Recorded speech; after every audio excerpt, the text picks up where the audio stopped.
I think it's a really unique opportunity that the kids can learn some sign language while they're in here. In fact, one student even said to me, wow, Shelby is so lucky that she's deaf. Because I think they see that as her being special, rather than, and like you said, it makes her special rather than it being a disability. So.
Yeah, so I feel like the other students are super excited about sign language. I feel like they enjoy learning about it, and I feel like we really do try to make it something that's exciting and fun. And the kids come in after recess on the carpet and they're always like, it's time for sign language in Mississippi. Like, they really see it as something that's not something Shelby has to do, but something Shelby gets to do.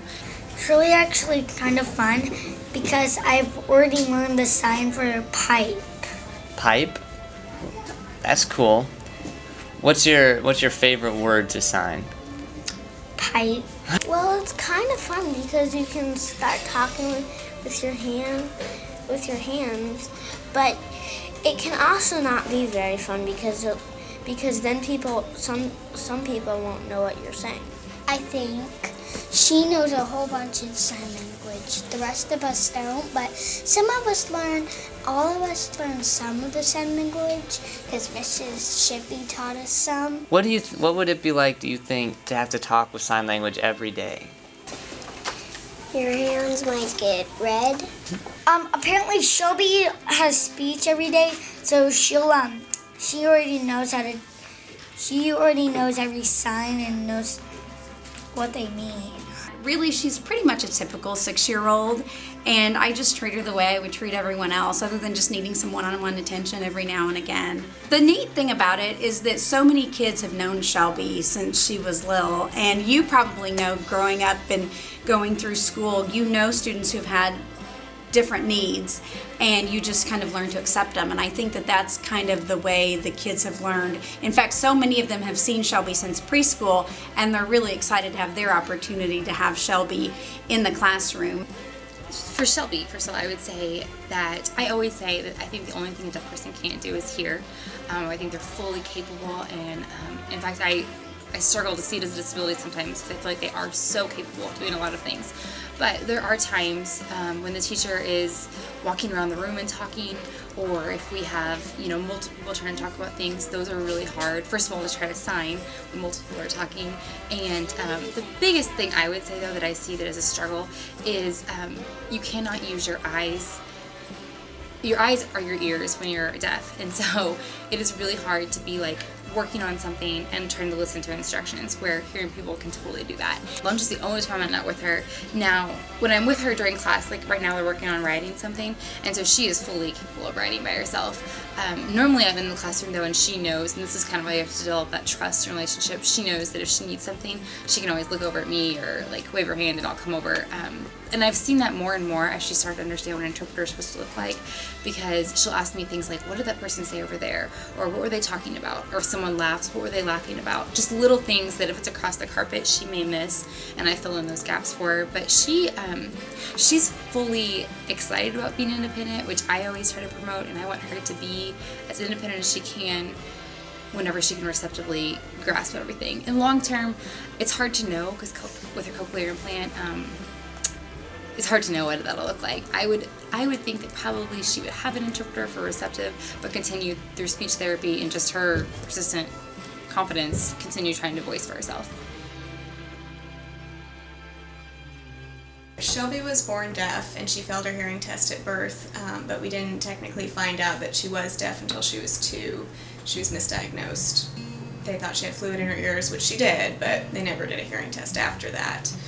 And I knew something was wrong because, she could never hear me, and I would scare her when I'd come up behind her, but she'd hear things like my father, really deep things that vibrate. She can feel vibrations like crazy. She can actually feel the train coming way before you ever hear it. Window is down, I can hear the train is going. Yeah. My mom can hear the train is going when the window down. That's cool. I don't know why we can hear when the train, when the window being down. I don't know why is it. Well, for me, it was a little different. I was kind of on the bandwagon. I didn't really believe she was at first because I never had a problem communicating with her. I mean, she could hear me.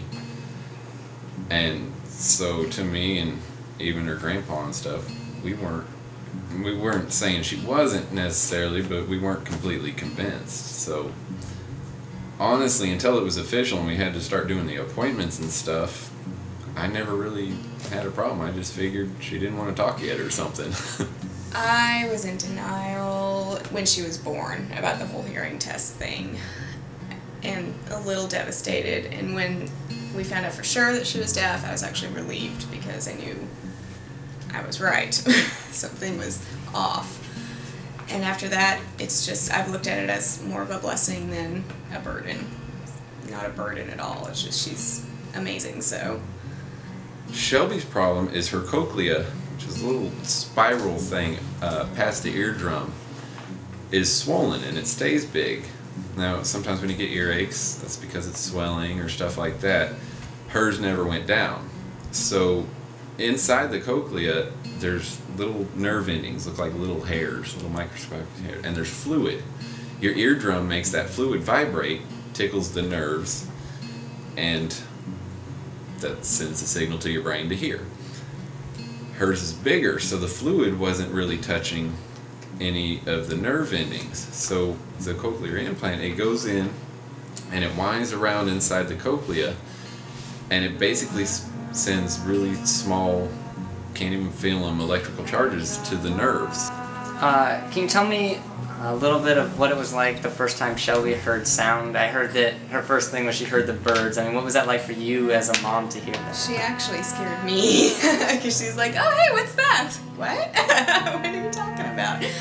But it was amazing. It was amazing for her. It was amazing for me. I cried again. What was it like hearing the birds for the first time? Was it pretty cool? What did it sound like?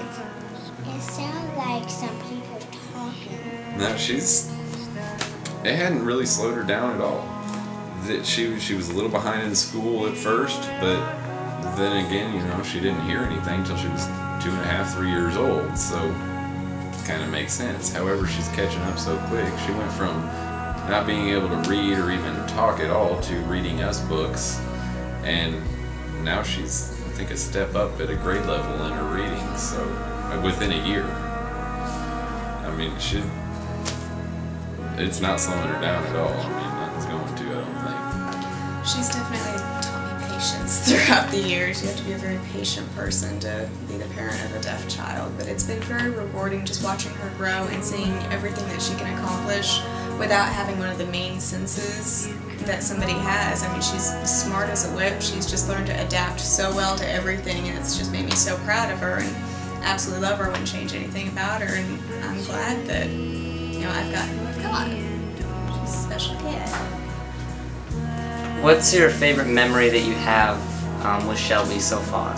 Her first words, and it was right after a doctor told me she would never speak and never be able to talk, and her first words were, "Mommy." And I'm bald. What do you do? How do you teach your friends? I show my friend how to sign. If my friend told me ship, and I know how to sign ship. What ship? Can you show us? Can you teach us how to do ship? Ship. When we went in for the surgery, obviously pre-op, they gave her drugs to kind of knock her out and stuff like that. Well, she was quite loopy, and she was back there in pre-op singing "Happy Birthday" as loud as she possibly could, high as you could even imagine, and it was hilarious. And we're in pre-op, and we're both nervous, obviously, but we're laughing, and we're trying not to because there's other kids getting ready for different surgeries, and we couldn't help it because it was so funny.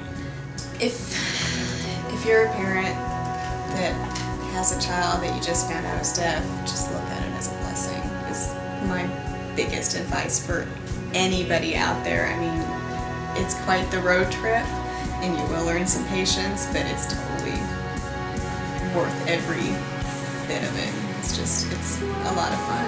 It's a great learning experience. I've always been the one that there's nothing wrong with my daughter at all, and I hate it when people go, "Oh, I'm so sorry," or, "Oh, you know, this pity party." I always got mad. I don't know, there's nothing wrong with my kid. You know, my kid's just fine. She can do whatever she wants, and I've always encouraged her to do whatever she wants. You know, if she wants to dance, even though her balance is a little off because of the inner ear, fine, you can dance. You know, you want to sing, you want to play guitar, whatever you want to do, you're going to do it because you can do it. And that's the biggest part of encouraging her, is I want her to know that she can be whatever she wants to be, and she can do whatever she wants to do. Just because her ears don't work just as well doesn't mean anything. She's just as good as anybody else, if not better.